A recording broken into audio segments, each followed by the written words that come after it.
G'day, mate. 40 here. I've just been having the most delicious day. Like, I had a good night's sleep. I woke up refreshed at 3 a.m. What do you like to do at 3 a.m.? I like to blog about Dennis Prager. I mean, this has been awesome. I hadn't thought about Dennis Prager in years. Then I just started listening to him, and it's just opened up, all these fertile lines of inquiry. I made 2 blog posts that are going to absolutely change your life.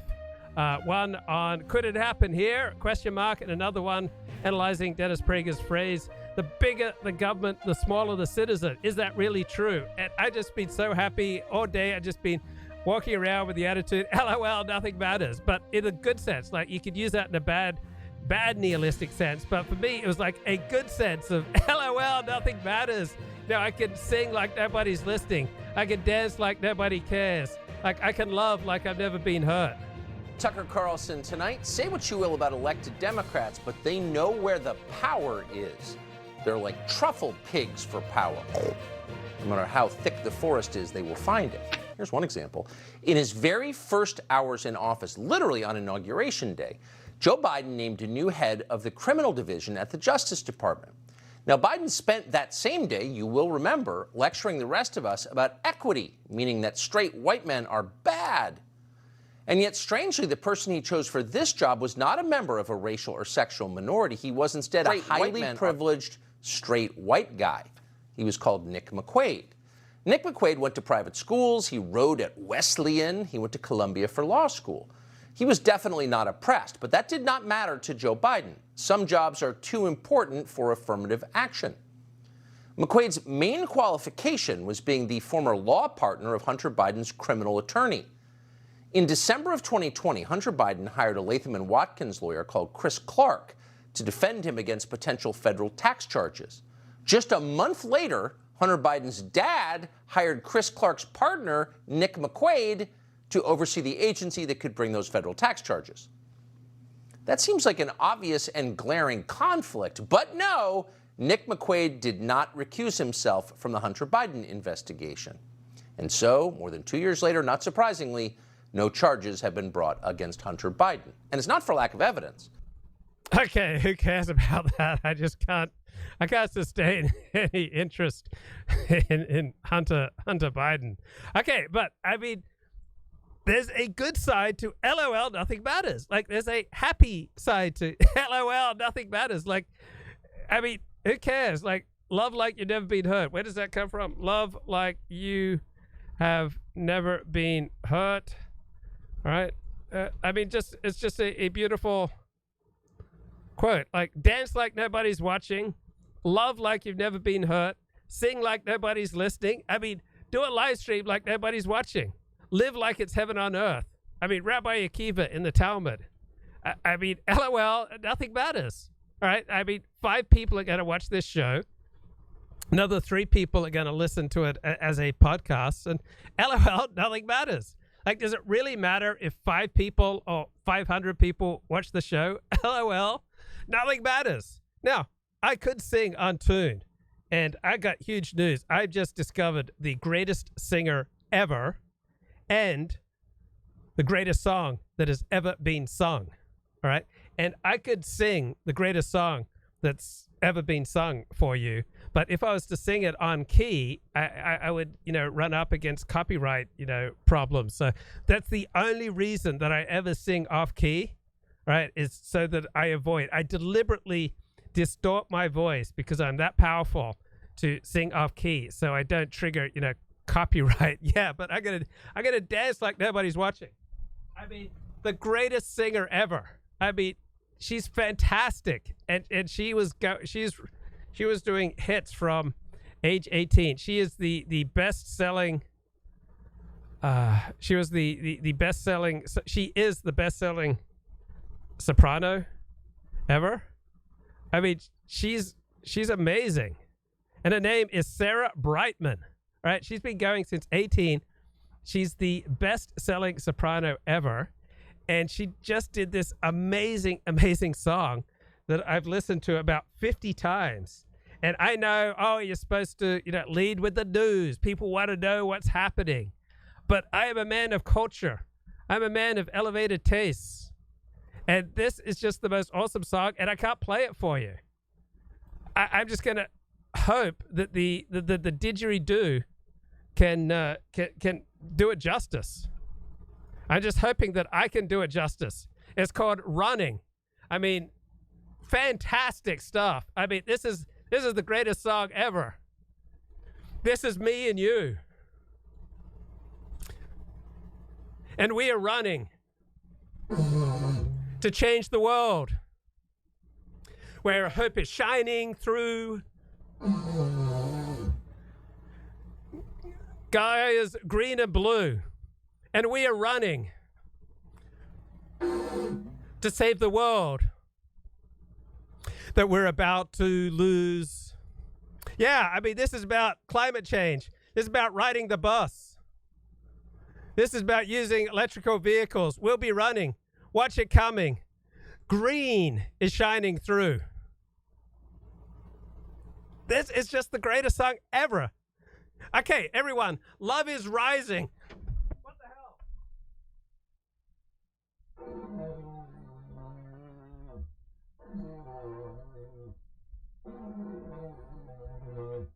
Shining through. LOL, nothing matters. This is me and you, and we are running to change the world, where hope is shining through. Sky is green and blue, and we are running. Green is shining through. Is this the greatest song ever? The greatest lyrics ever? I mean, can you hear the distant beating, the passion? This is me and you. And we are running, everyone together now, to change the world. Tikkun Olam. This is about Tikkun Olam, where hope is shining through. Sky is green and blue. And we are running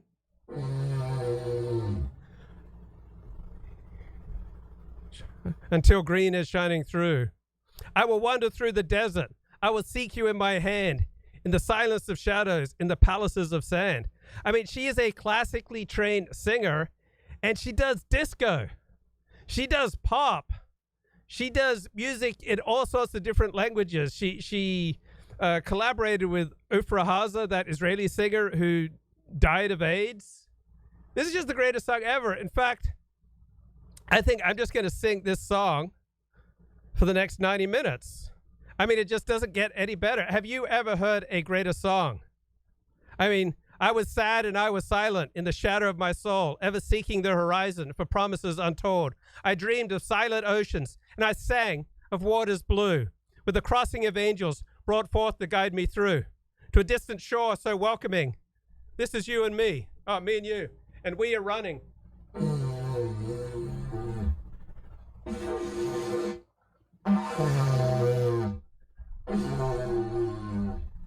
I got my air conditioner going for the first time in like 9 months, right? Halsey English bought me this air conditioner. I mean, that guy probably dropped $1,000 of super chats on me. But did I let it change me? Right? Did I sell out? Did I go, oh, I can't afford, to say the wrong thing? Did I compromise? No, I did not. I mean, have you heard of Sarah Brightman? Have you heard a song, Running? There's been nothing greater that has ever been sung in the whole history of humanity. I mean, this woman's just amazing. I bet what his neighbors think he's got bad wind. Well, I'm the victim here. Do you think that I like expelling wind wherever I go? Do you think I like, mounting gas attacks, particularly after all the trauma of that bit of unpleasantness during World War II? I don't like that, but I'm the victim here, man. But there's a solution. This is me and you, and we are running. There's a solution, guys. Since the beef organ capsules, man, the breaking of wind is like way down. I'm like totally within the socially acceptable framework now. I mean, my life is just improving in so many ways. Yeah, even on the bus, man. Oh, man, I am just rocking out to this song. I am just having a blast. I had the most amazing wee-wee today in downtown LA. I was like, LOL, nothing matters. So I'm just jumping around. I'm prancing around. I'm dancing around downtown LA, and I'm like swinging from branches. I was like, I'm jumping up, grabbing the branch, and just wee, whee! And then I'm just like swinging back and forth on the tree branch, trying not to hit homeless people and, the polite good citizens of downtown Los Angeles. But I mean, just the most amazing wee-wees today, like all over downtown LA, because LOL, nothing matters, right? So there's like good nihilism and there's bad nihilism, right? Like some people, they're too conscientious, right? I've rarely, suffered from being overly conscientious. When in social situations do you explode? Oh, please, I'm a very respectable man. I remember I had this girlfriend and a few months into the relationship, I just started letting it rip. And she would complain about the gas attacks. And I said, don't you appreciate that I feel comfortable around you, that I'm willing to share with you who I really am, that I'm no longer putting up a false front? And she said that she'd rather I was less comfortable with her. Live and learn. But man, since I got those beef organ capsules, not a problem anymore. I'm an upstanding citizen. But yeah, like think of all the people who are just overly conscientious, right? Think about the people who hide their light under a bushel, right? Think about the people who are afraid to try things, right? Think about the people who are frozen in fear. Like I live in Orthodox Jewish community, and that can be stifling. That can be intense. There can be a lot of disapproval. And like, LOL, nothing matters. And so you have to distinguish, all right, between LOL, nothing matters when that's appropriate, right? Sometimes LOL, nothing matters is appropriate. Sometimes LOL, nothing matters is adaptive. Other times it's maladaptive, right? Sometimes LOL, nothing matters, who cares what people say, is a good attitude when you're not doing any significant harm and you're not breaking any, serious social faux pas, right? It gives you space to sing, to dance, to create, to unleash your soul. On the other hand, you don't want to take the attitude, LOL, nothing matters, and hurt people. You don't want to damage people. You don't want to damage yourself, all right? You matter too, all right? You don't make amends when making amends could damage other people. Like, you count too, right? You don't make amends if it's going to endanger your life, endanger your welfare. And, obviously you shouldn't take the LOL, nothing matters, right, to the extent where it sets you back. But, some people just get so frozen, right, by their excessive conscientiousness. And, I mean, what a great singer, Sarah Brightman. Wow. And running, tell me if I'm wrong. Like, I am the world's biggest Air Supply fan, but now running, I realize, is an even better song than Making Love Out of Nothing at All. It's like, whoa, 40, you're just blowing me away here. So you're wondering, like, is there anyone who could be advanced, who could be rendered more adaptive, healthier, happier, more upstanding, more moral, make more contributions to the world with an LOL, nothing matters attitude? Yes, there is. So even if you hate Dennis Prager, even if you loathe Dennis Prager, even if you despise Dennis Prager, even if you see right through Dennis Prager, even if you can't take Dennis Prager, no more Dennis Prager, pompous, no, bore, blowhard, right? He does this absolutely adorable show with Julie Hartman, who's a 23-year-old graduate of Harvard University. And as men age, all right, as we get older, we need adoration more. Like when I was 43, I didn't need the adoration nearly as much. But now that I'm in the king stage of my life, when I look back on my long list of accomplishments, when I look back on, some of the great movies that I made or starred in, when I look back on how I was, certain esteemed publications, a-hole of the month, right? I can just sit on my throne, so to speak, and like you want a little adoration. And so Dennis Prager's like 74 now, and he just drinks in this young girl's adoration. So it's good for him. It fills him up. Like, he's incredibly open, honest, human, vulnerable. This is Dennis Prager at his best.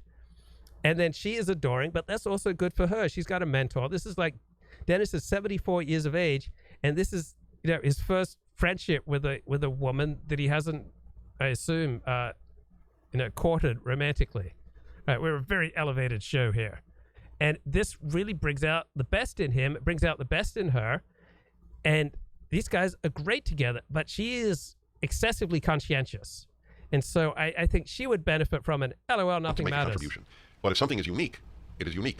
The openness and honesty and exploration of life, not to mention the age difference, which one would think on paper is significant and turns out to be essentially insignificant to both of us.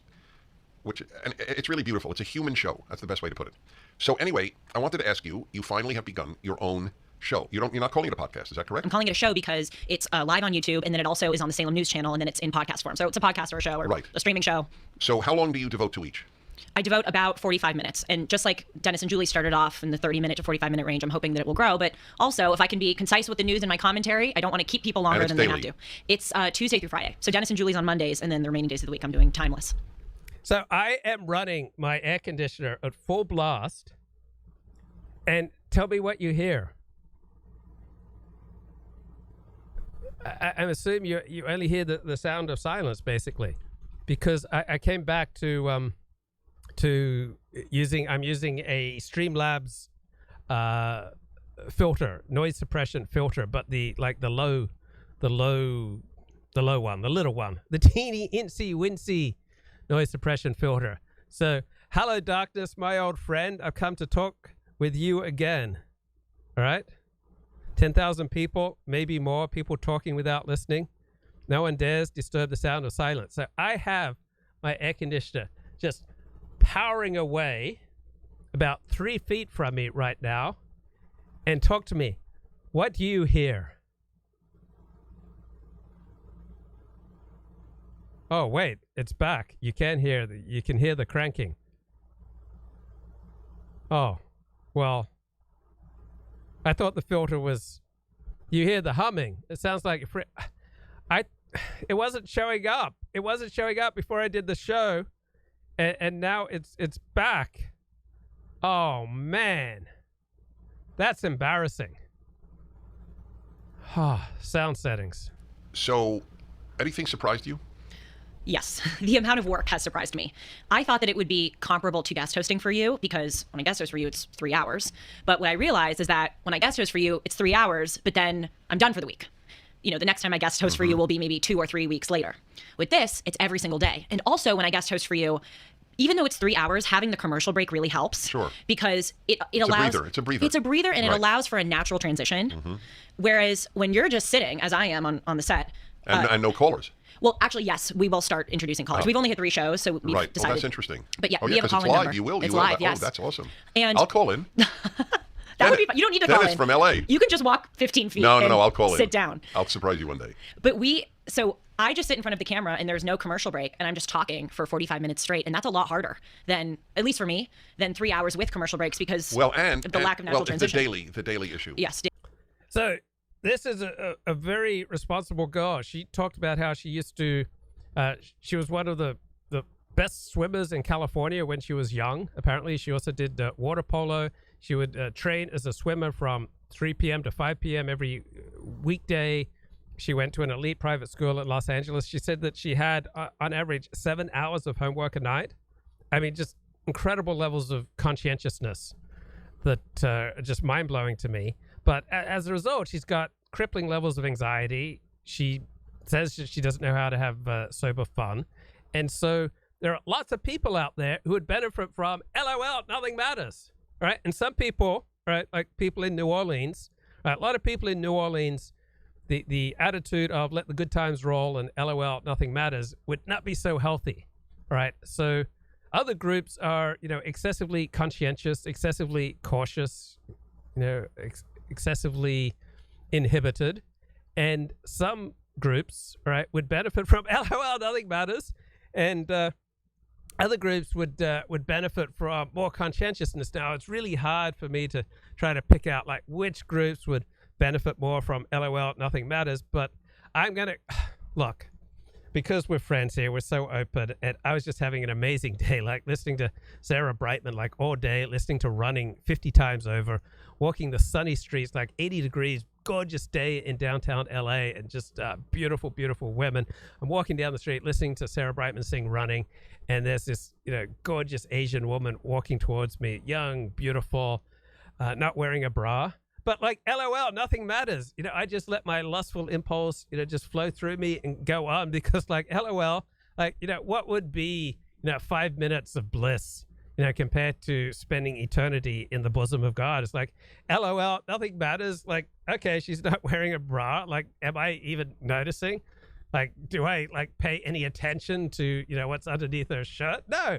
I was like, LOL, the word of Gashmias, right? The word of Gashmias, the worldly things, the earthly things, the flesh and the devil, and like, LOL, none of that matters. Like, I live in the world of Ruknias, the world of spirit. Like, I dwell in the bosom of God. I'm a vessel for God. It's like, LOL, these worldly, Asian temptations like yellow fever. It's like, LOL, that doesn't matter to me.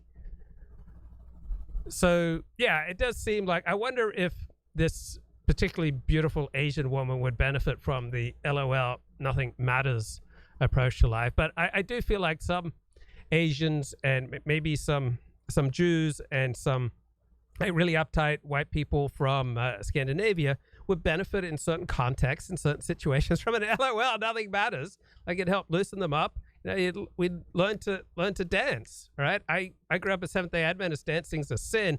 That's just enmeshed it in my system. So if I were ever to hit the dance floor, only with blokes, right?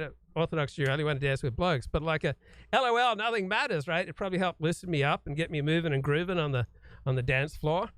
And then other groups, I think we should not promote a message of LOL, nothing matters. So we need to be sophisticated here. And I'd like to think this is a very sophisticated audience. Like, when we're not passing wind, all right, we're a very sophisticated audience. Daily. So I have referred to my talk show, which is now 40 years, as a jealous mistress. I've never heard this. Yes, that's how I think of it. It's... So who is Glib Medley? So many people ask me, who is Glib Medley? Well, this is the most honest answer I give you. Glib Medley lives in the hearts of all right-thinking people, wherever you go in this world. Look, there's a little Glib Medley inside of me. There's a little Glib Medley, if you're a good person, inside of you. Glib Medley is the embodiment of all that is wise, of all that is beautiful, of all that is true, of all that is virtuous, of all that is like virginal, all that is pure and innocent and untarnished, right? Glib Medley lives in the hearts of the pure. Glib Medley lives in the hearts of people who love God. Glib Medley lives in the hearts of people who pursue righteousness. So Glib Medley makes more pithy, hilarious, wise comments in the chat than anybody who has ever walked this earth. Like, Glib Medley is just a master of pith. I mean,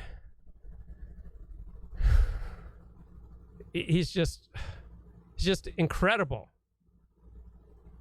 I mean, Glib Medley is so pithy. I mean, I'm so pithy I can hardly walk. And so Glib Medley would be a great talk show producer. He is a treasure. He is one of the 1,000 points of light that sustain the United States. He is one of the Lamed Vavniks, one of the 36, righteous men that, keep the world rotating on its axis. Glib Medley is a gentleman. Glib Medley is a scholar. Glib Medley is a friend of the show. And when appropriate, Glib Medley is a critic of the show. So here's a life-changing event for me. I think it was in the fall of 1997. And Dennis Prager had gotten a nationally syndicated talk show. And it used to be that he'd have the attitude you can just call in on anything. So the topics would just bounce around all during the show. But then when he became nationally syndicated, they said, no, you need to talk about the news and you need to have one topic per hour. And then he did like 6 weeks on Baby Richard, this adopted boy who was returned to his birth father in Chicago. And then he was doing all these shows on Secondary Smoke. And so on an AOL Usenet forum devoted to Dennis Prager with like 40 people in the forum, I posted that I didn't like the direction of Dennis Prager's show, that it just felt repetitious, and I just found myself tuning out more. And then a few hours later, I got an email, I think for the first time in my life, from Dennis Prager. And he said, I get enough criticism from people I don't know. I don't need any criticism from my friends. And I was like, whoa. So if I am to maintain my friendship with Dennis Prager, I cannot criticize him. Like, now, I'm sure if I had higher status, then it'd be probably okay for me to criticize it. But for, like a nothing, right? Someone with absolutely no importance like me, to have the chutzpah to criticize this great man who is such, a blessing to my life. And I'm truly grateful for, the wonderful kindness that he showed to me, the generosity, the wisdom, the guidance. I mean, he, really helped me through some very, very dark years. But then, realizing, whoa, I cannot criticize him and maintain any kind of personal connection. And that felt just like way too stultifying. I mean, imagine, like, I get it. Like, it's painful, right? It's painful when people criticize you. It's particularly painful when friends criticize you. So I understand where Dennis Prager is coming from. But for me, it was like, oh, this is a straitjacket. So I just started blogging, right? I think I made my first blog post July 3rd, 1997 on my AOL Lose de Dos account. And so I just started using Usenet and thinking that now here I have got this open forum to the world, but I can't say anything critical about Dennis Prager. It's like that kind of precipitated the break. It's like, I cannot live in this straitjacket. Forget it. I'm just going to listen to a show and just blog my thoughts. And if I lose every single friend that I have in Los Angeles, which I was warned would happen, I will lose every single friend I have in Los Angeles. I want to say what I want to say because, LOL, nothing matters.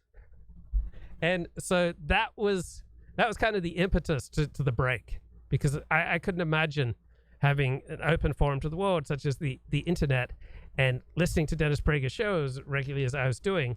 And I always thought, I'd write about him one day. And the idea that I could only write about him positively is like, heck no, LOL, nothing matters. I'm going to write what I want, and I'm going to pay the price. And it was absolutely devastating price. It was such an intense price that, I was spending money with a gypsy to, try to hold on through the pain of losing all my friends in LA. And why do I refer to it that way? It's very demanding, like a mistress might be. And it's jealous of all your other time.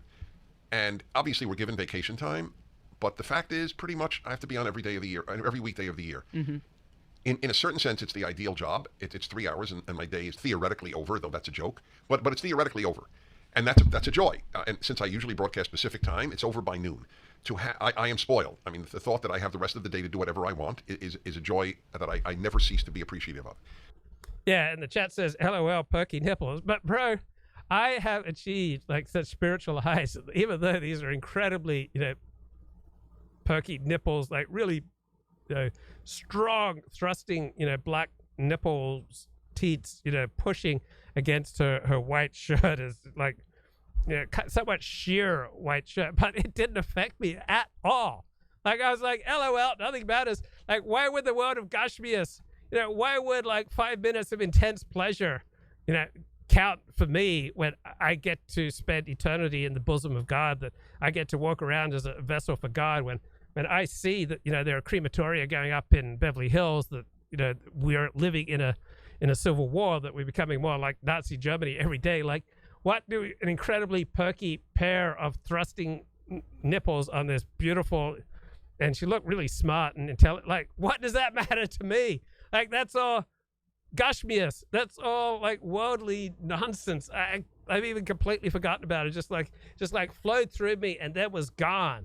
Like, LOL, nothing matters. The world of lust. Like, what do I need with the world of lust and beautiful, perky young women? It's like, LOL, the world of Gashmias doesn't matter compared to the rewards of Rukti. It's like, what would be the pleasure of like dating this beautiful young woman who's probably not an Orthodox Jew, judging by her outfit?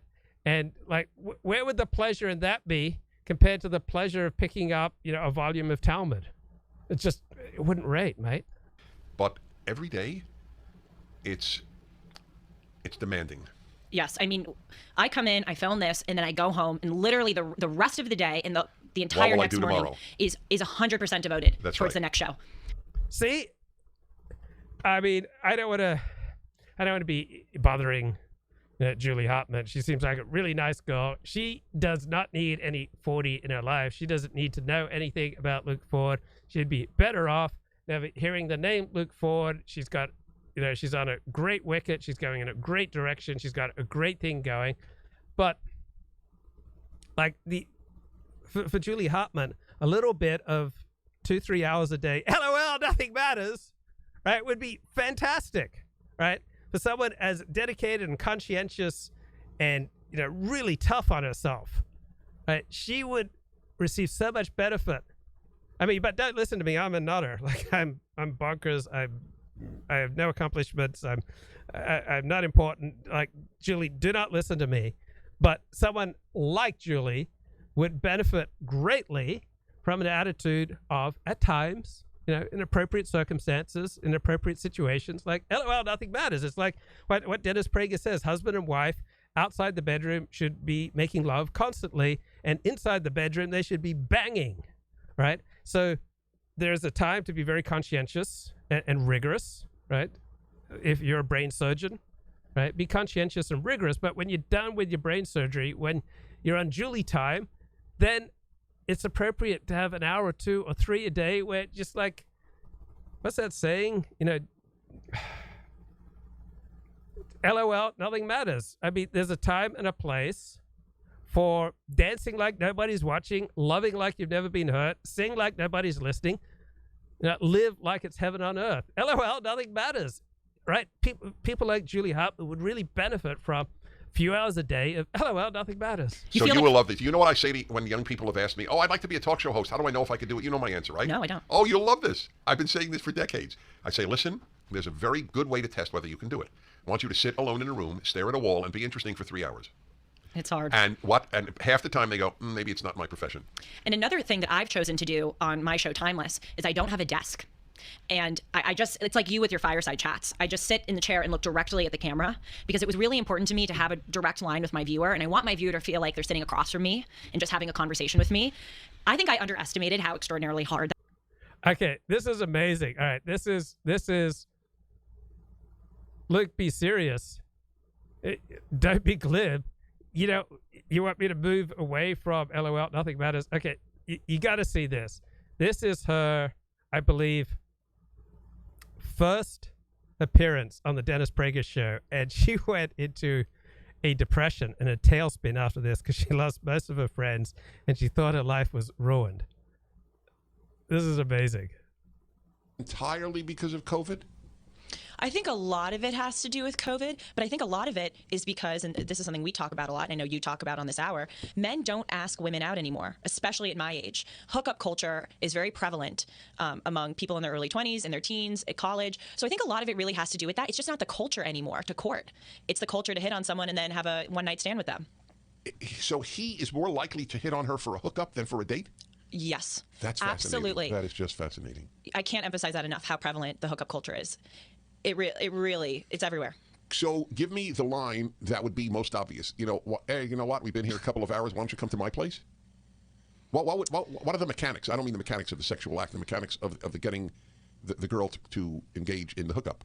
I think you're drinking at a party, and then you start talking, and you kind of go into a corner and talk for longer, and then, party's over, want to head back. Right. But just again, I'm trying to understand the logistics. Is come back to one's apartment, to one's dorm? Dorm, yeah. But isn't the dorm room shared with a roommate? Yes, and that roommate is sexiled. They are exiled for sex. They are sexiled, mostly. See, I'm glad I asked because there are answers. Yes. How long are they sexiled for? Sometimes the whole night. Where do they go? common room, couch, they crash at someone else's dorm. It's really not unique to where I go to school. I don't think anything would be. I don't think it'd be unique at all. If it was unique, it wouldn't be worth asking you the questions. The guy or the girl who's sexiled, they just know this is par for the course. This is the way life works, or are they a little ticked off? Well, the one who is sexiled, they may sexile their roommate in the future. So it's kind of like a give and take. One night you're sexiled, the other night you sexile. Is it usually in the boys' room? Yeah, I would say. Interesting. Why do you think that is? That's a really interesting question. I think maybe there's an element of masculinity to it. Right. I think that's true. It can't be a coincidence. It should be 50-50. Mm-hmm. So more often the male roommate is sexiled. Mm-hmm. Okay. Will, in most cases, the girl stay over the whole night? Yes. Do you know girls that have engaged in a hookup? Yes. Okay. I have no idea what the answer is, and you may not have one. As a general rule, are they happy afterwards? Look, it really depends on the individual, obviously. There are some girls who want to participate in that, and they are happy. And you know what? Good for them. I'm not judging. I'm trying to learn. Yeah. Of course, right. I know you're not, but I just want to say for the record. Right. However, I have a lot of conversations with my female friends about this. A lot of people are not happy with it, but they feel that they have to participate in it because it's just so common. And I actually had a really interesting discussion with one of my friends about this the other day, where it's this weird kind of feminist idea that men and women are the same, that they want the same things, that they both want sex to the same degree. And that's just not true. I mean, of course it depends on the individual, but I think the reason why women participate in the hookup culture is because we've been fed this feminist nonsense that we have the same inclinations as men most of the time. And I think that's very harmful to women, ironically. In this quest to be empowered, a lot of the times it's degrading. As she explained on her first appearance on the show, which was very dramatic for reasons that those who listen know, how my ideas touched their life, and I'm very grateful that they did.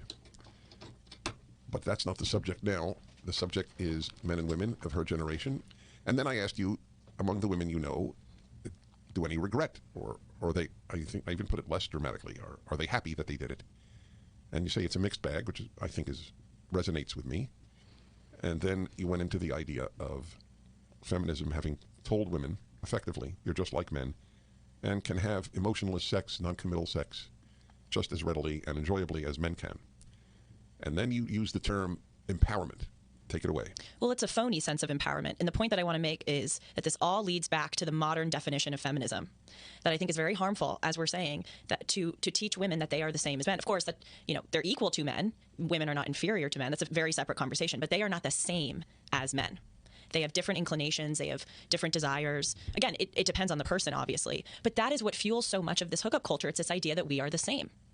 And I think where this really comes from is that for such a long time, women couldn't participate in a hookup culture, or they had to kind of stay at home, and they couldn't be promiscuous. So I think there's this idea that the very opposite of what was once considered oppression is now empowerment. What was once considered oppression is women not being allowed to be promiscuous. Now, the very opposite of that, promiscuity, is considered to be empowerment.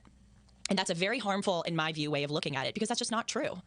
This is what I'm trying to say. Equal is not the same. Men and women are equal. Men and women are not the same. That is what modern day feminism fails to account for. And that is where the root of this problem is. I read constantly that there is the largest percentage of females of college that we have any records for are depressed. Is that true? Oh, absolutely. And high schoolers too. I think it's a greater problem than the hookup culture, though, which is a separate conversation, not for the male-female hour. I do think a lot of it has to do with male-female relations, but I think a lot of it also has to do with homework and the pressure to get into college, and the pressure once you're in college to land a good job in this hyper competitive secular world where we live in, where there's no purpose beyond yourself. The only purpose is to achieve, to get to the highest level, to land in an elite institution or an elite job. I think a lot of that is what fuels the depression. But bringing it back to the topic of this hour, I think a lot of it too has to do with male-female relations. I can tell you as a woman, it is depressing to me that I have not dated yet in college. That is really depressing to me. You want the connection before something physical. Yes. Why?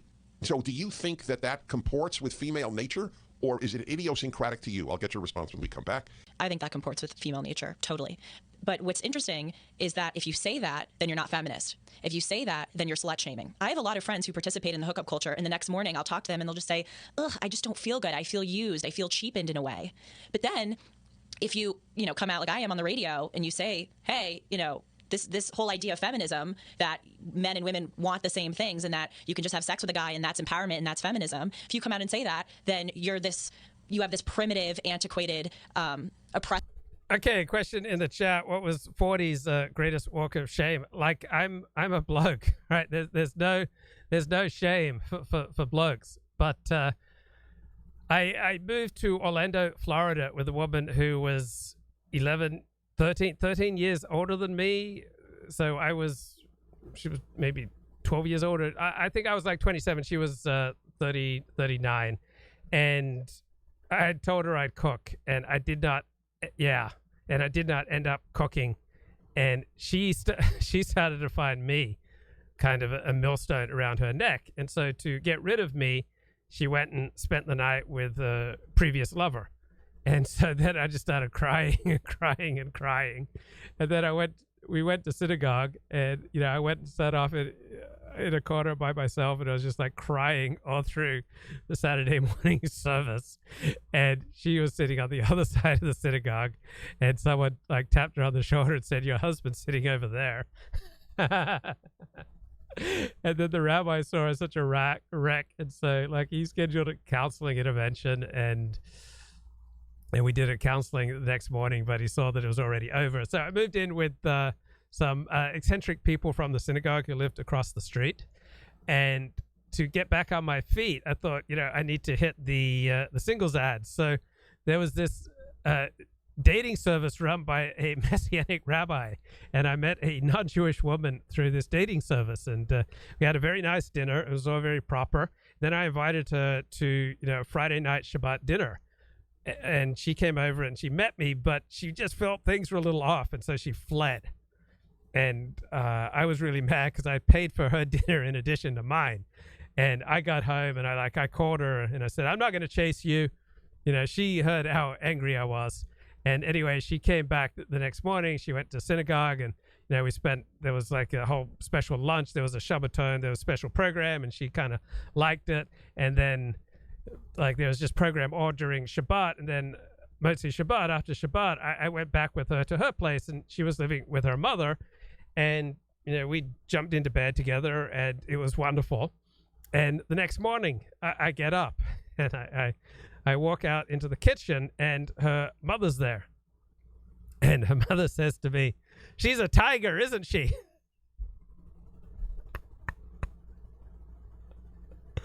Oh, before her, like the second woman I was ever with, all right, I was answering a bunch of singles ads, and her mother had placed the singles ads for her G.O.P daughter. And she like really liked my response, and like the mother was just so excited bringing over my response. And so eventually, I meet up with this bountiful Jewish woman. And when I first meet her, I am Shomer Negia. I do not touch the opposite sex. And I basically did not touch her the entire weekend. I mean, this was just most incredibly. She was like 5 feet tall and had G.O.P breasts. But I was at a very spiritual place then. I didn't notice that world of Gashmias. I was living very much in a world of Ruknias, in the world of the spirit, in the world of Torah. I was dwelling in God's bosom. Like what did I care about her G.O.P bosom when I was living day in, day out, in the bosom of the Almighty? Like I was just fully entranced with God's bosom, not her bosom. Now, I don't identify women by their breast cup size, but yeah, the first woman I was with was an A-cup. Okay, so this was like, could have blown my mind if I wasn't so spiritually centered. Anyway, things just took, an amazing and astounding turn the next weekend, and I was like, I lost my discipline, and then not only did I lose my discipline, within a few weekends, I was wanting to do certain things to which the daughter was like, this young woman was very much opposed. It's like, "No, I do not do that. We are not going to go there. That's like a no-go zone." And her mother said, "Oh, come on, get over it." Like her mother said to her, that she should go to this place with me and do the thing that I wanted to do, even though the daughter did not want to do it. It's like her mother, like her dad had like a garage full of pornography. Like her mother, encouraged her to do this certain thing with me. And I'm an old-fashioned Victorian gentleman. I can't be any more specific. I'm not going to, go there. All right. I mean, I'll do anything for love, but I won't do that. Well, I guess that was her reaction. But her mother's reaction was, you won't do that? What are you, a wimp? Well, I didn't raise a wimp. I didn't raise a quitter. Hey, this is a great guy. You're not going to show him how much you really love him? I didn't raise you to be like this. And her mother gave her like a very stern talking to. Like, how dare you deny, this great, moral convert to Judaism. How dare you deny him this adventure, this thrill ride, all right, that he wants to embark on. And she gave her daughter a really stiff talking to. But I'm totally handicapped here because I'm just an old-fashioned Victorian gentleman. I'm not the type of bloke who can kiss and tell. Like, I just find that so vulgar, so unappealing. I think this is Julie Hartman's first appearance on the Dennis Prager show. And it was very persuasive. I contacted you, and I will say it because it's important that people know that my work touched your life. Hugely. And in particular, my book, Still the Best Hope, about the left, America, and Islam. And I only mention that because I want you, my listeners, to know the power of that book, which I rarely mention. I mostly talk about my Bible work now. But if you want to understand the left, America, and the Islamists, the book is Still the Best Hope. You have a theory about anger and your peers. Go ahead. Well, I've noticed in college, it's been very fascinating to me to see the way that people react to conservatives. And I've noticed that there is just this visceral, fierce reaction to them. They have like a Pavlovian-like response to conservatives. You know the psychological study where you ring the bell? Yeah. Yep. For them, they hear the word conservative and they like start foaming at the mouth. They have this instinctive anger. And I think that a lot of the times they're sublimating their anger and their rage about other things, and they're taking it out on conservatives because that's kind of the socially acceptable thing to do. I think a lot of the things that they're actually angry about are products of secular humanist environments. I mean, not entirely. It would be too simplistic to say that's the entire reason, but there are a few features of it that I think are very harmful and fill people with a kind of emptiness that then they direct towards conservatives. One of those, and we've talked about this a lot, Dennis, is how I think my generation has really been robbed of optimism, and that we've been, it's been imparted to us that 10 years away, the world is going to be underwater. We're going to be in the midst of a, destructive climate crisis. It's going to end the world as we know it. People don't want to have kids. I've heard some of my friends say that they're afraid to have children because they don't want them to inherit this terrible world we're living in. Look at what Biden just said yesterday that you played on your show. Biden said that white supremacy was more lethal of a threat to America than ISIS or Al-Qaeda. How does that fill anyone with optimism? I mean, when these leftists talk about the state of America and the state of the world in such draconian terms, that's really scary to young people. It doesn't mean we shouldn't talk about issues, but they are catastrophizing these issues. And I don't think they understand the harm that it does to young people. Yeah, so talking about how America's in a civil war, how America's turning into Nazi Germany, how America is already on the way to becoming like Joseph Stalin's Soviet Union. That's not catastrophizing. That's not scaring anyone, right? Talking day in, day out. We're in a civil war. And, the left are trying to destroy this country. All right, that's not catastrophizing. All right. Could it happen here? It is happening here. That's not catastrophizing. All right, civil war, mass genocide, Auschwitz, happening, on its way to happening, becoming a reality in Beverly Hills. That is not, I'm exaggerating the implications of what Dennis says. He doesn't literally say that Auschwitz is happening in Beverly Hills. But, I mean, come on, the whole ethos of right-wing talk radio is you are a victim. Everyone's aligned against you, everyone in power or the big institutions, but I'm going to fight for you. All right, so her entire critique here of the left, I think could you not make, am I missing something here? Is this not true about what Dennis Prager talks about day in, day out? Like, I noticed when Dennis Prager went syndicated, right? So when he switched from taking calls on any topics, when he switched from, talking as much about, religion and all sorts of varied topics, I noticed that I would emerge from listening to his show every day, like angrier than when I went into it, angrier, usually less happy, and therefore, less effective at life. I think relatedly, young people are very risk averse. I think that obviously we're really afraid to say anything wrong lest we be called a name. I think, we're afraid to write anything or speak or have anything on the internet because we've been told that it will follow us around for the rest of our lives. And our lives are going to be ruined if we, are out of step. That's not true. I mean, look at me. I've got crazy things on the internet, and I'm thriving. I'm thriving, I tell you. So this is my magic hat. This is my magic fair dinkum Aussie hat, and I wear this hat because it has this very magical effect on me. I cannot be pompous when I'm wearing this hat.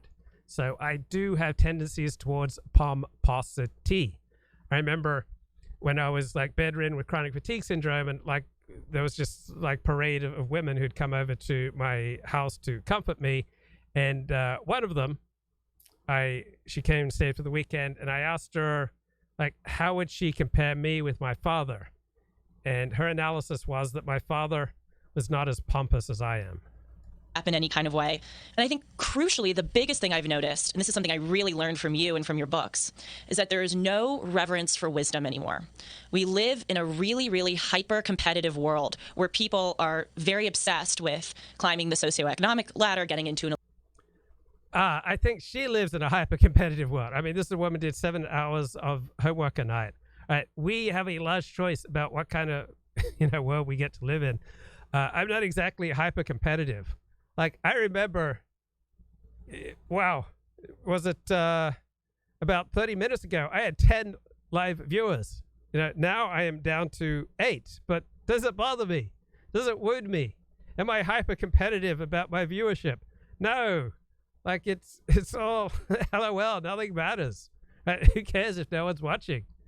I mean, it's not like a bad thing. It's just like a very intimate group that we have. Like, we have a band of brothers, all right?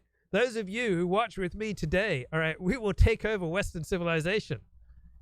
You band of brothers, that's who you are. Elite college, landing an elite job, that something like the Bible, which is filled with wisdom, is like this antiquated old book you just throw out. Even down to things like very few of my contemporaries I've noticed have hobbies or like read for fun or have these kinds of worldly Well, Julie says that she does not have any of those things. She doesn't have hobbies. She's so driven, she doesn't get to do much reading for fun so I think she in large part talking about herself there. Suits and interests. And again, I'm not saying all people, but I've kind of noticed this among my generation. And I think it's because in a way, we've become psychic amputees. We've eliminated parts of our personality, parts of our interests, because we're not focusing on anything. Yeah, I think, again, she's talking about herself and then externalizing it and projecting it onto her peer group. That doesn't allow us to climb that ladder. And again, I think that's a result of the loss of wisdom. And that leaves people feeling really hollow, really... You can feel good, man. You can feel good inside. You don't have to feel really hollow, all right? You can live and you can love. You can ride the bus. You can make enough money to get by, all right? You can heal the planet. I mean, they're just, you can make amazing wee-wees. Just, jump up there, grab that tree branch. Oh, bloody hell. I paid good money for this didgeridoo. I should treat it with more respect. I mean, this is a very sacred instrument, but you don't have to live in that hellscape that she talks about. You can choose to check out and you can move to Fortyville. No, but where you live, like that hyper-competitive, not having, hobbies, like you get to choose how much spare time you have, right? You get to choose how many responsibilities you take on, right? You can, choose where you put your priorities. It's not a left-right thing, right? There's just as much catastrophizing going on in the right, particularly on Fox News or on syndicated talk radio, right? It's not just the left where people say are, excessively concerned with social status. Like, nobody ever enhanced their status listening to Luke Ford, hanging out with Luke Ford, mentioning Luke Ford, right? I've never enhanced anyone's social status, but, we're a band of brothers. We're having a ball here. So, my God. Right, so she lost all her friends after she she appeared on Dennis Prager's show. Not all, but a great many. That is because when you have a desk here, first of all, you as a host feel a little bit protected with a desk in front of you, and also you can put a computer right in front of your face. So if you forget a stat, you can just look down. Yes. But I have to do this from memory, and it's well, that's tough. my fireside chat to a certain extent. But yours is longer. Mine is a half hour, and half of it is questions. But I of course I know the challenge you made for yourself. You could have had a desk. Well, exactly. I did make it for myself because again, I care about the way that the viewer perceives the show, but also I really wanted to make myself good. I wanted to create this challenge for myself because I know that if I do a show like this for a year without a desk, over time in my career, I really won't need one anymore. I want to become fluid without needing notes in front of me. So I kind of created that for myself. The reason you can do that, and I can't, interestingly, I mean, I do it on my fireside chat, but it's still different. It's 15 minutes, just myself and the viewer, and the other 15 is taking questions. But you is 45, you and the viewer, and it's daily. Mine is once a week, my fireside chat. But I don't have your memory. I simply have to make reference to what is on the computer, and I fully acknowledge it. For statistics, I'll tell you, I lose something on the radio, which was very embarrassing to me. Really? Yeah, yes, because of my... people need to understand everybody has challenges. So in my field of thinking, speaking, I've always been challenged on the memory issue with names. Yes. If you give me 8 arguments against the minimum wage, I can recite them back. But if you tell me a name that I will have said 100 times, I will still mangle it. So I mangled the name of Randy Weingarten is an awful human being who has ruined innumerable children's lives, in my opinion. Mike Pompeo, the former Secretary of State, said she was the most vicious woman in America recently. And for that alone, I came to deeply respect Mike Pompeo. He identified a villain. She's with the American Federation of Teachers, I believe it is. And instead I gave a different name that sounds like hers, of a tremendously wonderful woman. Oh, no. It's okay. It's okay. I'm not going to say the name because I guess, should I say the name or not? Yeah, Roberta Weintraub, who... Same initials. Yeah, well, it sounds like Randy Weingarten in a certain sense. It does. No, it's understandable, but it's still awful because Roberta Weintraub is the opposite of Randy Weingarten, and she was the reason I got onto radio. She gave my name to KABC, my first radio station. She brought me... Right, so no one likes the didgeridoo, but LOL, nothing matters.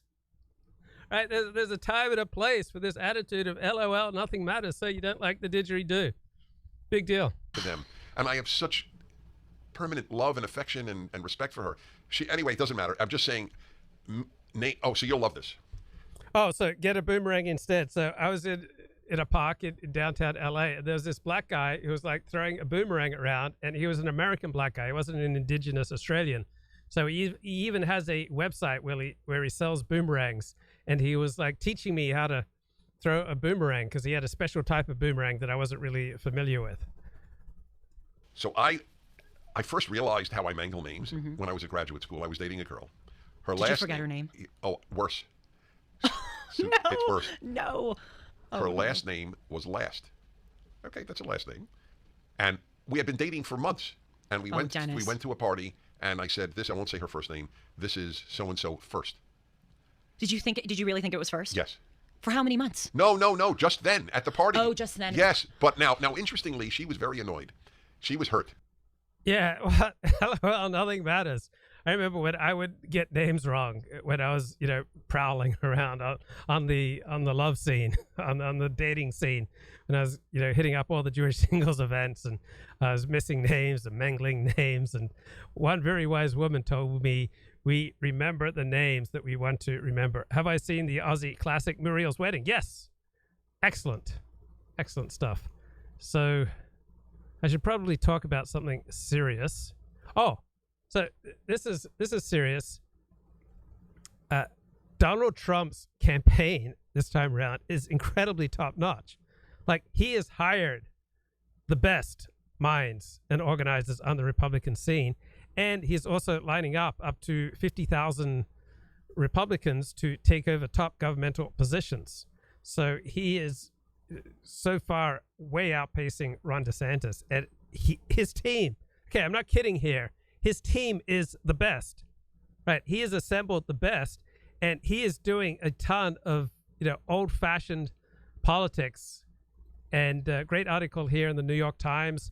Heritage Foundation makes plans to staff next GOP administration. This is a great sign on the part of the Republicans. So No matter the Republican, the effort has set up a goal of up to 20,000 potential officials in a database akin to a right-wing LinkedIn. So if Republicans win the presidency, they've got Project 2025. It's a $22 million presidential transition operation at a scale never attempted before in conservative politics. It's being led by the Heritage Foundation, right? This is the group that's been staffing Republican presidential administration since the Reagan era.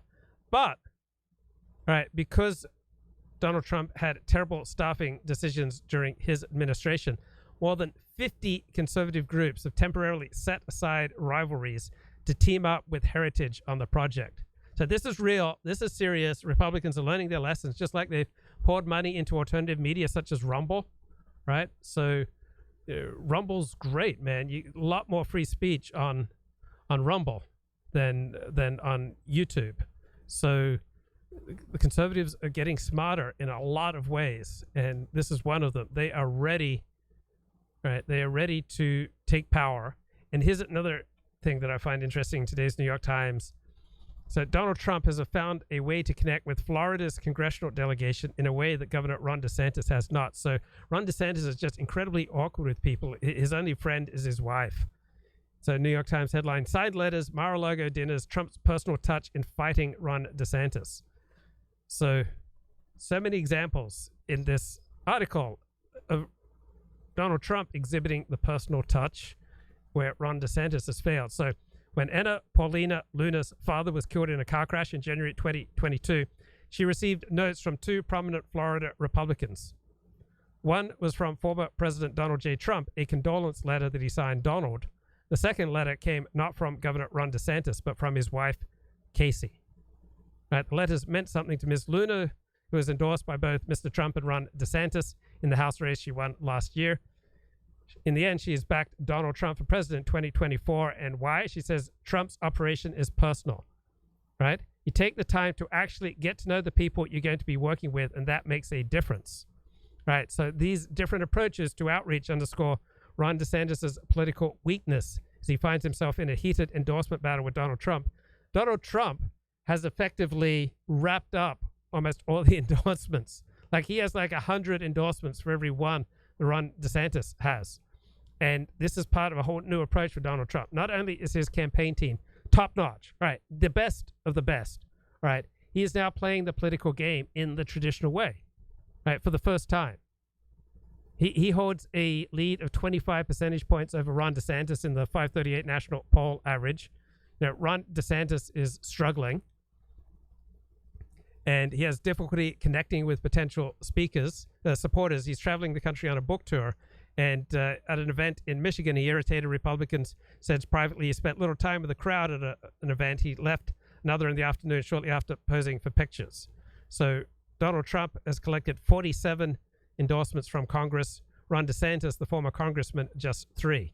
So Donald Trump, all right, has run an aggressive and organized effort to gain support from House Republicans, right? And it is consistently Donald Trump who's closing the deal himself. He's making calls to lawmakers. He is writing letters to lawmakers, personal letters.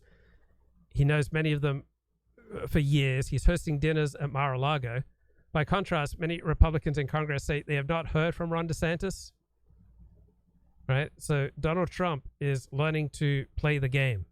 And then I love this other story. Prove Mike wrong for $5 million. Mike Lindell pitch. Now he's told to pay up. This is great, right? An arbitration panel ruled that the MyPillow founder had failed to pay a computer software expert who disproved his false election claims as part of a contest. So Mike Lindell, the MyPillow founder and the Trump ally, has been a leading voice in pushing conspiracy theories about the 2020 presidential election. He must pay $5 million to a Republican Trump-supporting software forensics expert who debunked a series of false claims as part of a Prove Mike Wrong contest. So Mike Lindell issued the challenge at a cyber symposium in South Dakota in 2021, claimed he had the data to support his claims that there was Chinese interference in the 2020 election. He offered the 7-figure prize to anyone who could prove the data had no connection to the 2020 election. So you had this software expert, Robert Zeidman. He successfully did so. And now Mike Lindell is being ordered to pay up. And so Zeidman has voted for Donald Trump twice, right? and he says a false narrative about election fraud is really damaging to the country. So this Zeidman, he's a 63-year-old. The arbitrators have ordered Mike Lindell to pay Zeidman within 30 days. So Zeidman is a pioneer in the field of software forensics, and he expected it would take weeks to analyze Mike Lindell's data, but once he started going through the files, quickly concluded that Mike Lindell's data was bogus. He presented his findings to Mike Lindell's representatives in a 15-page report.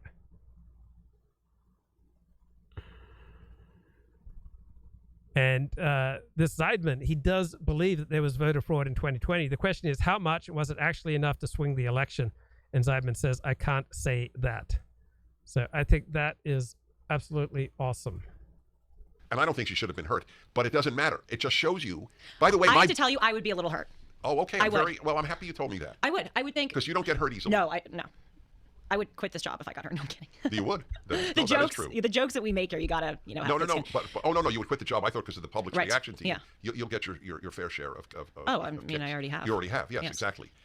So, by the way, I would be a bit offended. I'm very happy to hear hurt. Okay, I'm happy to hear because it means that I shouldn't ever think she overreacted. I don't think she did. Good. Okay, that's with fair. respect to you. Anyway, my point was not about her. My point was about me and names. My brother has the same exact thing. It shows you there's no question it's genetic. As he points out, he says, Dennis, so he's a very prominent physician, my brother. And I will have seen a patient for years, and I insist that my secretary give me the person's name. Oh, my gosh. Well, I totally get it. As you said, everyone has their Achilles That's heel. their battles. That is exactly right. Well, when I guest hosted for you a few weeks ago, I was mortified because I was talking about comfort women. I think I told you this. I don't remember. The Korean, the horrible use of women by the Japanese. And I said that they were Japanese women and not Korean women. And I knew that they were Korean women. Of course you did, because who would have been using them? Right, exactly. So I just got confused, and I had all of these people writing into me, and it was during my history hour. Every time I guest host for you or for another host, I do history hour. When you do this work, you're going exposed. to mess up. Yes. Not only will you, but you're exposed. I mean, there's just no way around it. And another thing, so last week when I was doing a timeless episode, I was talking about how many... By the way, timeless episode means timeless with Julie Hartman. Yes. So and how do people find it? People can watch it on YouTube, as they can watch this show on YouTube, or they can also go on Spotify or Apple and watch it on podcast form. Or if you want to go to the Salem News Channel too, which is an app, you can go there too. But I think the fastest route is YouTube. But anyway, last week when I was hosting So this is an example of somebody who would benefit from the LOL. Nothing matters, all right? You live stream, you're going to make, all sorts of mistakes. And there's no point in beating yourself up, all right? Just, well, nothing matters, all right? That attitude has a very important use in the lives of people who tend to be excessively conscientious. Timeless, what was I about to say? What were we talking about? Forgetting. Yes. Well, last week when I was hosting Timeless, I was talking about how when I, a year ago at Harvard, went to the senior thesis meeting, so many people were talking about writing a thesis, and their topics were absurd. Their topics were like, I'm going to write about the intersectionality of Guatemalan basket weavers in 1804. And when I was describing these senior thesis writers, I said everyone had these crazy niche topics. The point was I was trying to show how insane the theses are. But I was watching the episode back, and I realized that I said everyone had these insane niche topics, and that's not true. Not everyone had them. Well, all right, everyone is not meant as a scientific statement of mathematical fact. Right, but still, you know how hard I am on myself. Everyone likes ice cream. We understand some people don't. Right, but still, in this line of work, people will get you on stuff like that. Oh, yes, no, you have to be very careful. So I got to improve on that. Yes, so I would today say virtually everyone, or nearly everyone, yes. I try to amend my language to say most or the majority, but it's hard. It's hard when you're live and you're trying to keep track of what you're saying. Because we don't do that in private speech, but it's just the way it is, okay? So I just want to salute you, because it's a gutsy thing to take on a solo podcast like that. You don't have a co-host there. I mean, relatively speaking, even though this is twice as long, this is easier because it's easier for me. This is easier for me than my radio show. I fully acknowledge it. I want people. I have you. I know. I sort of view this as work vacation. Yes. When Dennis and Julie rolls around, I'm like, okay, I can relent a little bit. That's right. I'd like to introduce you to Monorail, America's investment app that takes. Okay, thank you. But this is a sweet show. I endorse it. Hosted. But on occasion, I would appear, for example, with Larry Elder, and I just remember thinking, all of my memory of names and numbers is irrelevant. He remembers everything. Well, yeah, especially with Larry Elder. With the living Google. So it was such a joy. So I have to take breaks from providing commentary because I'm trying to write down timestamps. And so I went, an hour through the show without writing down any timestamps. So now I'm trying to, guess what were the key timestamps. What were the key timestamps? Like Luke's walk of shame. I'm sure a lot of people going to be curious about Luke's walk of shame. I'm going to guess it was around the 35-minute mark, and her mum reprimanded her for a lack of adventure. Right? I think that's a very tasteful way to phrase things. Boy, to be collaborating with Larry. You say I'm a human recording device. No, he is a human recording device. It's astonishing to hear him. But another thing I noticed with doing Timeless is that, so I'll first say that my goal as a host, I have two principal goals. The first one is to provide really fact-rich news stories to people. Like, I want to put a lot of facts in people's arsenals so they can walk around feeling more informed. But another thing I want to do, and this is why I named the show Timeless, is I want to turn to those more eternal, unchanging truths about life that are non-political. And it's so funny because I know that you, like me, prefer to talk about the timeless and enduring things. And it's just so funny because when I'm filming Timeless, I can't wait for the news to be done. Like, I can't wait to get to the part of my show where I'm talking about that was the hardest challenge ultimate issues in my radio career. My first years, I just said, call in on anything. Mm-hmm. And I loved it. We would go from the most personal issue to some political issue, to some religious issue, some philosophical issue, American issue, international issue. It was great. And then when I got a national show, they said, look, it doesn't work quite that way. People expect to hear your take on what's happening. So I relented, of course, a lot, but not fully, because I still have an Ultimate Issues Hour, a Male-Female Hour, Happiness Hour, and Anything Goes Hour. That's 4 hours out of 15. And I don't devote every other hour just to news, but it is driven. Right, so that's when Dennis Prager's show, in my opinion and in my experience, it shifted from a show that either had a neutral or usually a positive effect on people to another, right-wing show that's all about how you're a victim and, we're living in a civil war and, Auschwitz and Nazi Germany is right around the corner for the United States and, catastrophizing, all right, because that's how you maintain an audience. So when Dennis Prager went syndicated, when Dennis Prager increased his reach, increased his income, increased his status, all right, he simultaneously did that at the price of the American soul. Right, to the extent that people have taken him seriously since he's gone nationally syndicated. In my estimation, more people have been damaged by Dennis Prager than benefited. Now, I absolutely believe that tens of thousands of people have, benefited from things that Dennis Prager has said or written. But this catastrophizing, this talk about, we're living in a civil war, and the Democrats are trying to tear down this country, and we're becoming like Nazi Germany, right? That catastrophizing and pushing of the victimhood narrative, it makes people less happy, less effective, more angry, and essentially pouring poison into the American bloodstream. And so I had a good night's sleep, up at 3 a.m. I was lying there listening to my iPhone. I'd leave my iPhone going all night, and I'd had a selection of like sleep, my favorite songs and instrumental pieces that were conducive to sleep. And so it was like 3:07 a.m. and I was listening to a tune from the Carpenters. And then I thought, wow, the bigger the government, the smaller the citizen. Let me dig down deep to get to the bottom, to stay on top. And is that really true? So I got up at, 3:07 a.m. I, tried to wipe the conjunctivitis out of my left eye, all the gunk that had, piled up in my left eye. Stumbled over to my computer. I didn't do any prayer. I didn't do any meditation. I didn't do any positional release. I didn't do any strain, counter strain. I didn't do any of the traditional things. I just got right to my computer, fired it up, and started blogging. Is it really true that the bigger the government, the smaller the citizen? Now, I am a small government conservative. Those are my inclinations, right? I got a lot of libertarian instincts. I studied economics at UCLA, which is kind of a libertarian School of Economics, the Austrian School of Economics, the University of Chicago of the West, kind of a Milton Friedman approach to economics. So that's my background. Those are my basic instincts. So I'm very sympathetic to this contention. And in fact, I want it to be true. I like Dennis Prager. He has a gift for aphorisms. It sounds powerful. It sounds profound. It sounds like, wow, you're really getting to the nub of it. And you can buy this as a bumper sticker, right? The bigger the government, the smaller the citizen. You can go out and buy this as a bumper sticker, slap it on your car. And Dennis Prager developed this in 2009.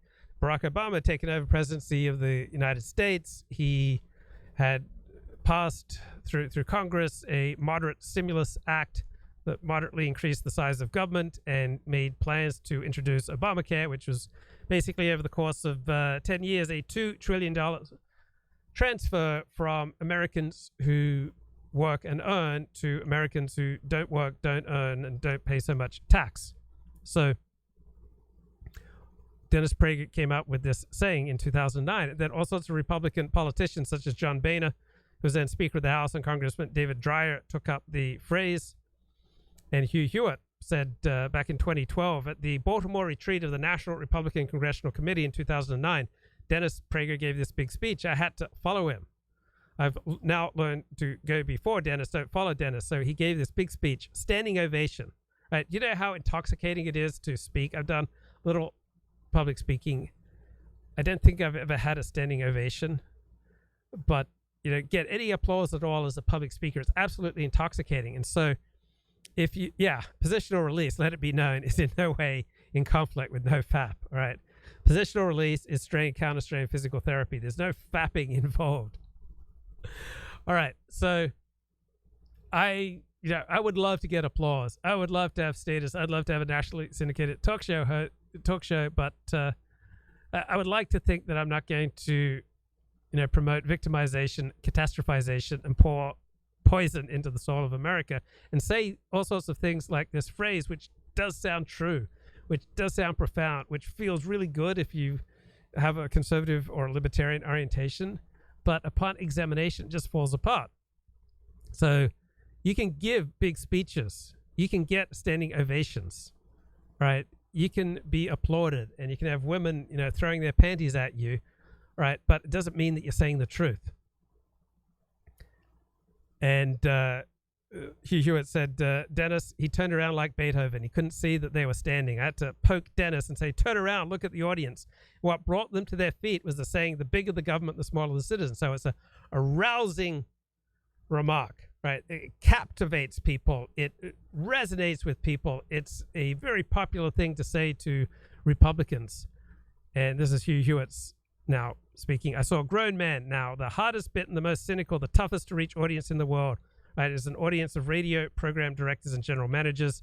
They're absolutely cynical about talk show hosts because that's all they ever deal with. And most of them are prima donnas, talk show hosts, and they're very difficult to deal with. And so when you get a whole bunch of them, 100 of them in a room, it's a tough audience, maybe the toughest audience. However, the last time we were together at a Salem Broadcasting General Managers meeting, they were reduced to tears by my friend Dennis Prager, because he talked about why he's such a fan of this radio network and of Christians. So you can reduce people to tears. You can make them, feel very intense things. You can make them feel pulsating. You can make them feel throbbing, right? You can make them feel joy, ecstasy, despair, right? But are you actually doing good? And Dennis Prager said at the Ronald Reagan Memorial Library that Ronald Reagan was the first one to make me aware the bigger the government, the smaller the citizens. So this is my anti-pomposity hat. Like, it helps me, remind myself that, I'm a fool much of the time. I'm a fool for love. I'm an idiot much of the time. I have no importance. I have no, illustrious line of accomplishments that, no, reason why you should listen to me. The only reason to listen to me is because, you get a little bit of joy, or, you like the community here, or, occasionally I say something useful, or you might like, occasionally I'll play, good clips from other people, but I'm not important.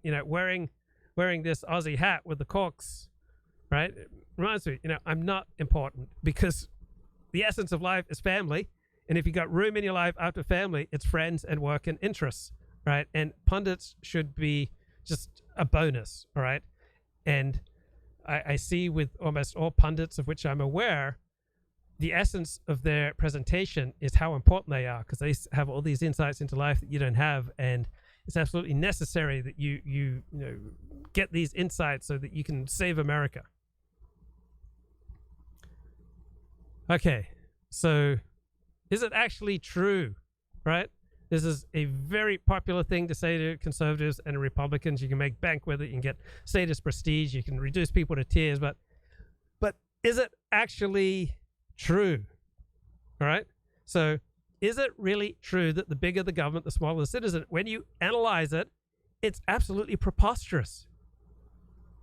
For example, just look at countries that have a smaller proportion of government spending than the United States, and look at countries that have a higher percentage of government spending per capita than the United States. And what do you notice? And so I'll give you the names of those countries coming up. Think about the defense budget. So in 2023, the Biden administration submitted a 2024 budget request of $842 billion for the Department of Defense.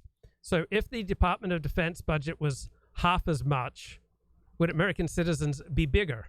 If so, how? I don't see how American citizens would be bigger if the American defense budget was half as big. On the other hand, the American defense budget were twice as big. How would American citizens be smaller? Like, I don't see how the size of American citizens would vary depending on the size of the defense budget, which is a large part of government spending. Okay, American states spent $538 billion on education in 2022. So how exactly would American citizens be smaller or bigger if the states spent half as much or twice as much? Right? I just don't think it computes. I mean, it's an amazing saying, and it sounds good, and it feels good, but I just don't think it's actually true. Does truth matter anymore, people? I'd like to think that we band of brothers, right, we 10 people who are watching this show right now, that we are dedicated to truth. All right, we have a nice little intimate gathering here. Okay, so American public school education basically produces pretty close to the best results in the world when you account for race. So Africans in the United States have about the best educational results of Africans anywhere in the world. Same with Asians, same with Europeans and Latinos. So how would American citizens be smaller or bigger if the state spent half as much or twice as much on education? I don't really see it. Skid Row is pretty small government. Public restrooms in the United States tend to be poor, nasty, brutish, and rare. So if instead public restrooms in the United States were lavish and plentiful, would American citizens be smaller? Public restrooms in the United States provided thick, luxurious toilet paper instead of the cheapest kind. How would American citizens be smaller? How are we enlarged by reduced spending on public infrastructure?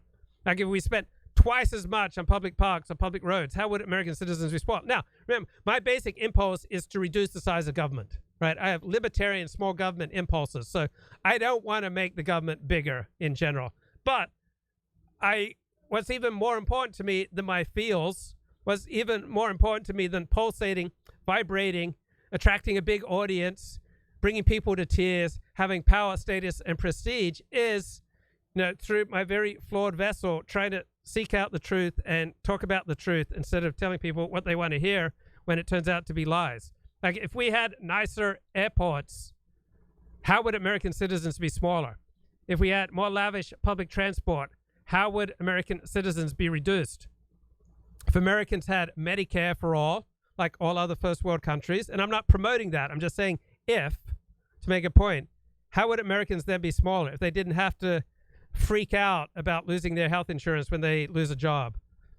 If we spent, say, twice as much on law enforcement and we had an accompanying rise in public safety, how exactly would we be smaller? If we doubled prison sentences for violent crime, and therefore we spent twice as much on prisons for violent criminals, how exactly would we be smaller? If we spent sufficiently on law enforcement that Americans could walk every street in this country at any time of day without fear of being a victim of violent crime, how exactly would that make us smaller? Like, I've spent approximately 12 years of my life in Australia, which has more lavish welfare spending than America. Australians don't seem to me per capita to be smaller, lesser humans than Americans. They have different values than Americans. For Americans, their top value tends to be freedom. For Australians, their top value tends to be fairness.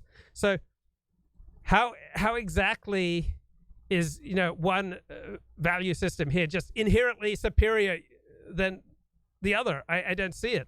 Like, as a conservative, as a libertarian-leaning bloke, I love the sound. I love the feels. I love the pulsating and the vibrating that goes with the bigger the government, the smaller the citizens, right? I could rock to that, right? Bigger the government, the smaller the citizen. I could dove into that, right? I love it, but it doesn't stand up to examination. So what's more important? Saying things that feel good, saying things that get you an audience, saying things that make people happy, but you're pushing a lie that is clouding people's understanding of reality? I mean, Obamacare has cost the federal government about $1.7 trillion for the first 10 years, and I'm not a supporter of Obamacare, but let's say it only costs $300 million. Would Americans be bigger? If the full cost of Obamacare over the past 10 years has been $4 trillion, would Americans be smaller because of it? All right, the full cost of the Iraq and Afghanistan invasions have been placed up to $7 trillion. So if these wars had instead turned a profit, would Americans be bigger? If the war had cost twice as much or half as much, would Americans really be that much change? Let's say the American government spent money to house all of its citizens and ensured that all of its streets were safe and clean. How would regular Americans be diminished by that? Right, Dennis says, big government makes less impressive people. People who are able to take care of themselves are better than people who rely on others. Well, we rely on others to police. We rely on others to build our roads. We rely on others to build our bridges, to operate our airports. We rely on others for our national defense. Right? There are all sorts of things where it's simply more efficient to do it through government. How exactly would we be better off if we, had tolls every block on roads? If we used GoFundMe to raise money for national defense, right? Let's take the bloke who does zero housework, but he earns $1 million a year, and then he relies on other people to take care of many of his parts of his life for him. Like, how is he worse? How is he less impressive for concentrating on what he does best instead of vacuuming, shopping, and tending to children? Like, I get to concentrate on what I do best by sending, a third of my income to the government. So if you concentrate on doing the things you do best and you rely on others to do things that you comparatively do less well, like, how exactly is your moral character diminished by that? If you hire someone to clean your house, how is your moral character diminished by that? If you pay taxes so government cleans the streets, how are you lesser for that? Right? If you rely on the government to provide parks, police, roads, schools, how are you morally diminished exactly? Right, Dennis Prager says the essence of good character is to take care of oneself. Look, we have to look after each other. It takes a village. Like, how are you not taking care of yourself if you leave much of life to government or to your spouse or to your community or to hired help while you focus on the things that you do best? I mean, imagine what a bleaker world it would be. Imagine what a poorer world it would be if I didn't spend as much time on live streaming. Like, imagine if I was out there, cleaning the streets and paving roads instead of live streaming. I mean, think about how diminished your life would be. So if you feel entitled to public roads, if you feel entitled to public parks, if you feel entitled to a public defense, right, how does it follow that these feelings of entitlement make you ungrateful and filled with anger? Like, if you make deals with people that in exchange for you providing X, they will provide Y, well, how does that morally diminish you? If a society votes and makes collective deals, that society will jointly provide certain goods and services such as parks and roads, and people will pay taxes and contribute to that, and people have to work to pay those taxes, right?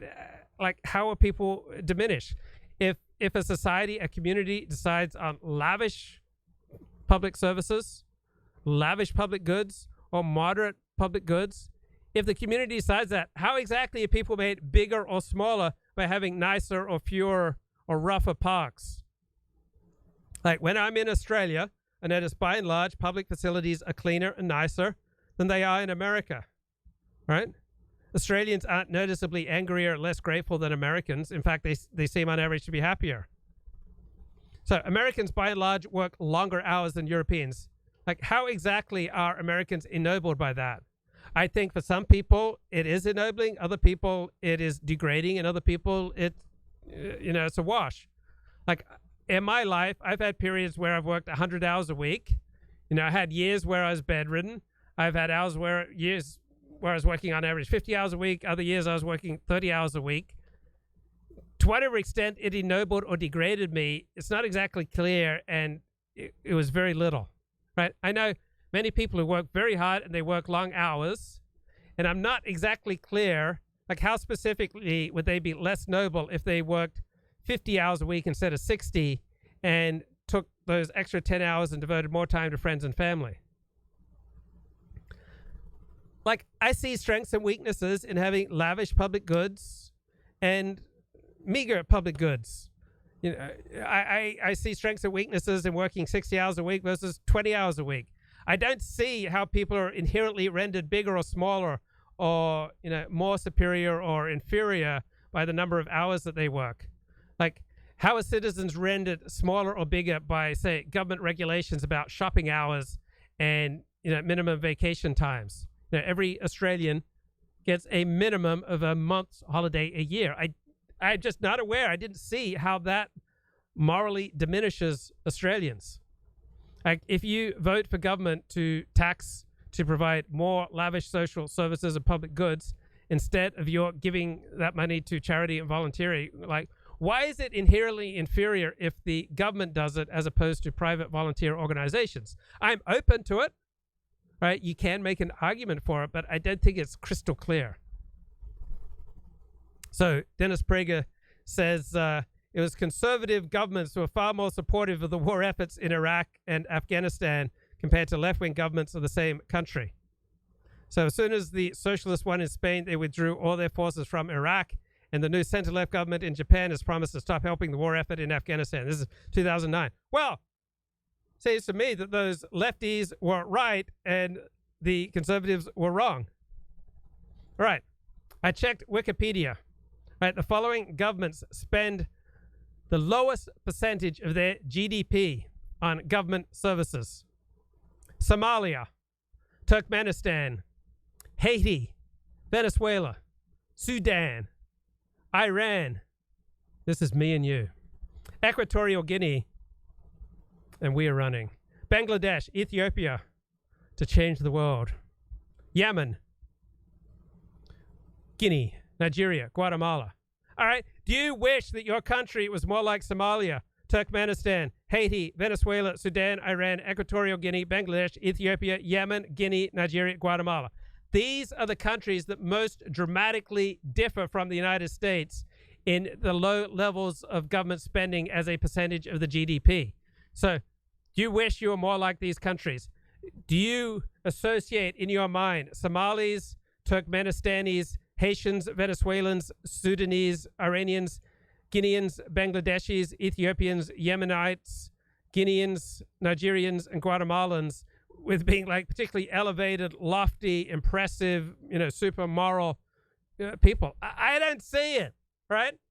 You want low government, you want small government, then Somalia is your place. You want small government, Turkmenistan is your place. You're looking for low government spending, Haiti is your place. You want small government?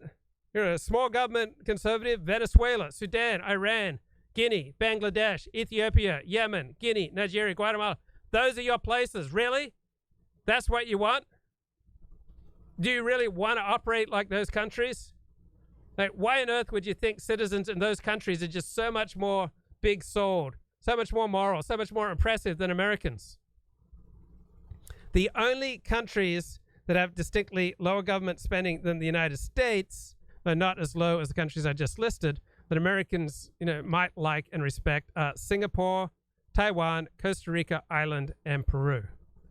So now that I think about it, yeah, I just immediately associate in my mind the citizens of Singapore, Taiwan, Costa Rica, Ireland, and Peru, just the most morally impressive. Now, of course, the Taiwanese can't be bothered to mount much in defense of their own country. But really, you really think that citizens of Singapore, Taiwan, Costa Rica, Ireland, and Peru are just a shining example that we should be following? Do you really consider these countries just dramatically superior to your own because they have less government spending? Right. Here are the countries that spend substantially more on government as a percentage of GDP than the United States. And I'm going to list these countries in ascending order of government spending as a percentage of the GDP.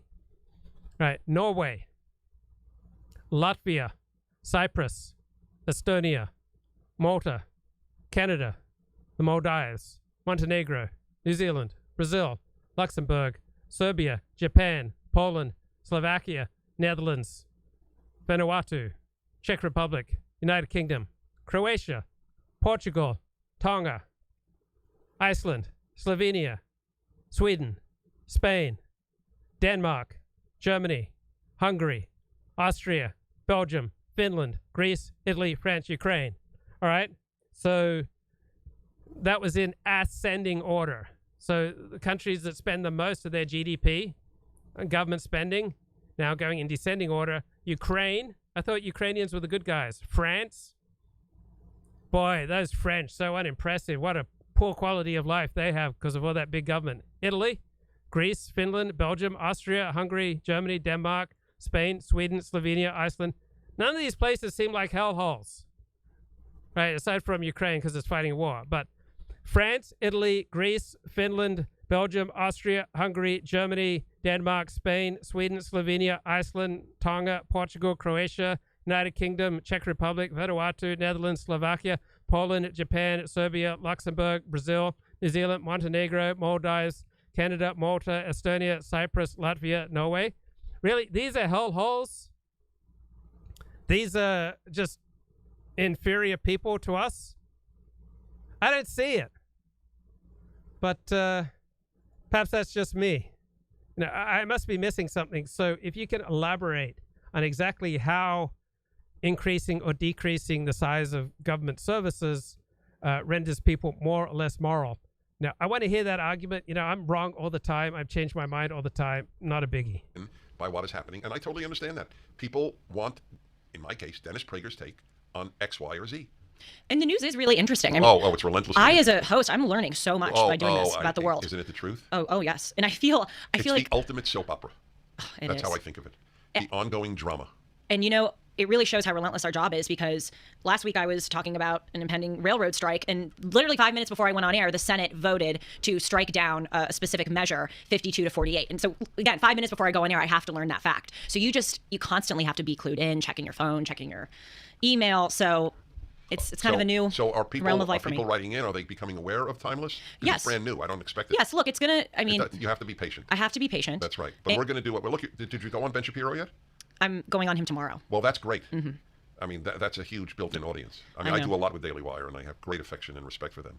I'm really excited to talk to him. Well, you should be. I mean, that's a big deal. I know, and he's one of the people who really influenced me, and obviously continues to influence me. People should know how much we root for each other. Oh. There is zero competition, let's say, between Daily Wire and PragerU. Zero. I am thrilled for their success. They are thrilled for our success. They use me for some of their biggest events, and PragerU is completely happy about that, and vice versa. You probably don't know. The guy who runs Daily Wire is not Ben. Just as I don't run PragerU. I'm obviously play an important role there. Right. Marissa runs it. Well, and Alan. Marissa and Alan, yes. So the guy who runs it is Jeremy Boring, who is, I met him years ago, and I knew him in the capacity of being, I believe at the time, he was a pastor. He's a committed... Oh, really? Yes, exactly. Oh, wow. But I didn't know he was a... So let's be honest, all right? PragerU gets a overwhelming majority of his views through buying them. Daily Wire, right, and almost all the right-wing, middle-brow, low-brow organizations like it. They're just peddling victimization and peddling poison and pushing civil war. But they get billions of views and they got status and money, and somehow Chuck Johnson may be onto something, right? These are lavishly funded operations. When you offer a $50 million contract to Steven Crowder for 4 years, right? That's not a business, primarily a business deal. There's something else going on about buying influence. I don't know if it's the Chinese or who's buying influence through these these shoddy lowbrow operations that rely on manipulation and the destruction of people, like diminishing people, right, making them angrier, less happy, less effective in life. Pastor. Yes, so we would always talk theology, and I knew I am with a deep and good man. That's all I thought about Jeremy Boring. I still think, of course, he's deep. Yeah, I think a lot of these people are wonderful people, all right, but what they're doing is making America worse, right? On net, collectively, they're making America worse. They're making their viewers dumber and more angry, less effective, less happy, less functional. Wonderful people doing terrible things. Someone should write a book. Why do great people do bad things to so many and reap such rewards? Deep and good. But I didn't know the man's a bloody genius. I mean, what he has built. Oh, the Daily Wire. It has, that it now has 1 million paid subscribers. I'm one of them. Yeah. Or guess what? When you get millions upon millions of dollars subsidizing you, I don't know exactly how much of that money originates from China, but you can do amazing things. All right. I could buy views. All right. There are ways that you can buy views on YouTube that YouTube apparently doesn't have a problem with. Right, I could buy ads that would autoplay my videos, and I could get millions of views, and then I could come back to you and say, we're changing America, guys. All right, if I just played the game. Yep. Me too. Well, I remember, and I know I've said this on this program before, but it blew me away. When I worked for you 2 summers ago, it was right when Candace Owens announced that she was leaving PragerU and going to the Daily Wire. And so I asked you, how do you feel about that? And you were like, it's great. It's great. It was like such a nonchalant reaction. And I couldn't believe it because of course, I know. I've never been in an environment. We're all in it for the ideal. We're all rowing in the same boat. Oh, exactly. And so yes. I have a story to tell that I don't think I've ever told publicly, but I was actually going to save it for when and if I speak at a PragerU gala or conference. But I want to tell it now because it's relevant to this conversation. So as many of you know, back in 2020, I had a really difficult 2 weeks of my life after I first went on I tell that story all the time. Yes, after I went on Dennis's radio show for the first time, it went online. All these people at my school canceled me. I convinced myself that I was never going to get a job, never going to get married. I thought I had, I felt like honestly like I had committed a crime. It was that bad. So for 2 weeks, I was just inconsolable. But I had agreed to do a PragerU Stories of Us at the beginning of those 2 weeks. So I wasn't totally in the depression, but I was about like halfway through the depression. But nevertheless, I still went to PragerU. I had agreed to this commitment to film a Stories of Us. And so I went, by the way, I'm so sorry, there is a huge spider crawling behind you. I don't care. No, you got to smush it. I'm terrified. Oh, that's sad. I never kill spiders.